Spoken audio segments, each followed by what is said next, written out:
Seorang bayi umur 5 bulan warga Sungai Miai, Banjarmasin Utara harus menjalani perawatan intensif di rumah sakit Salawas Sabulanan lantaran memiliki penyakit ginjal. Kondisinya pun sangat memprihatinkan. Informasi adanya warga yang mengalami penyakit serius ini pun ditanggapi langsung oleh Lurah Sungai Miai yang mengunjungi ke rumah sakit untuk melihat kondisi bayi tersebut. Seorang bayi umur 5 bulan warga Sungai Miai, Banjarmasin Utara harus mencari perawatan intensif di rumah sakit Salawas Sabulanan lantaran memiliki penyakit ginjal. Kondisinya pun sangat memprihatinkan. Informasi terkait adanya warga yang mengalami penyakit serius ini pun ditanggapi langsung Lurah Sungai Miai Gusti Ikrobi Akbar dengan mengunjungi ke rumah sakit untuk melihat kondisi bayi tersebut. Tengah hari Senin 8 Agustus 2022.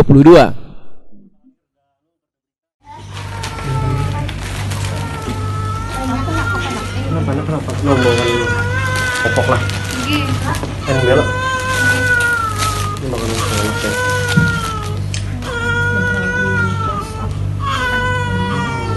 Ini beliaunya.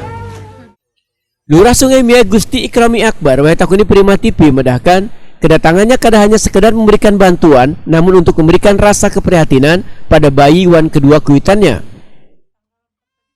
Terima kasih dulu informasinya. Sebelumnya ulun dapat informasi dari pendamping PKH Dinas Sosial yang menyampaikan ke ulun bahwa ada warga Sungai Miai yang masuk rumah sakit sudah hampir 1 bulan.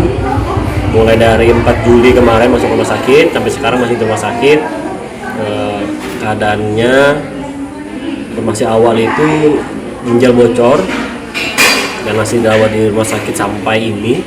Keadaan orang tua tidak bekerja karena harus menunggu anaknya di rumah sakit selama 1 bulan. Seperti itu.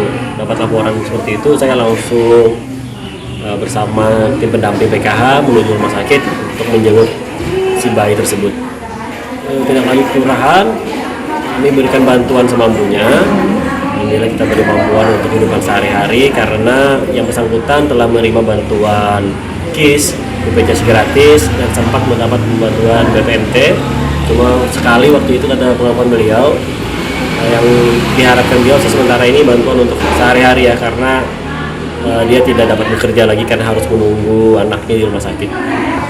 Sakit mulai dari awal-awal lahir, 1 bulan lahir itu baru sakit batuk-batuk, kemudian baru diperiksa ke rumah sakit, ternyata yaitu ada radang paru-paru, kemudian juga ada tumor ginjal tadi dan sebagainya. Jadi mereka bayi tersebut harus intensif dengan menggunakan oksigen, jadi bergantung dengan oksigen.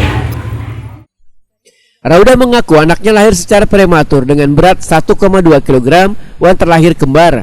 Namun hanya salah satu yang mampu bertahan hidup, sedangkan satunya meninggal dunia. Menurut Rauda, anak keempatnya ini mengalami ginjal bocor wan paru-paru sehingga mengharuskan untuk segera menggunakan oksigen. Maksudnya biar pulih harus ada oksigen di rumah. Oksigen di rumah. Ini batasan kalau lepas oksigen. Sudah berapa lama tuh sakit? Mulai dari masuk nih, batuk nih sampai ini. Awalnya apa sakit? Batuk tuh tambah darah semalam. Habis itu kekurangan albumin pulang. Sampai bengkak koknya seawakan. Jadi itu memang dari lahir kah? Kada, boy. Hanyaran aja? Hanya aja yang aninya. Penyebabnya apa, Bu? Ya dokter semalam tuh sindrom nepotik. Sindrom? Nepotik kan? Nepnotik. Jadi kalau di sini ada lah jasin yang saya keluarga keturunan yang penyakit ginjal, jadi saya kerja jangan. Jadi ginjalnya bocor. Nah, tindakan dari dokter apa selanjutnya? Jadi obat yang itu dia nyawaknya bagus dibawa lagi ke sini. Di obat yang albumin yang dimasuk pakai itu kan. Mami 2 botol kan sudah. Tapi sejauh ini kayak apa kondisi anaknya? Batuknya nih yang kada baik lagi. Ini anak keberapa? Keempat. Anak keempat lah. Meninggal 1, anak kembar semalam. Meninggal pas lahir juga? Ada, sudah beli koma. Ini sebulan di rumah sakit beli koma 14 hari. Rauda berharap adanya uluran tangan dari donatur agar bisa membiayai perawatan anaknya.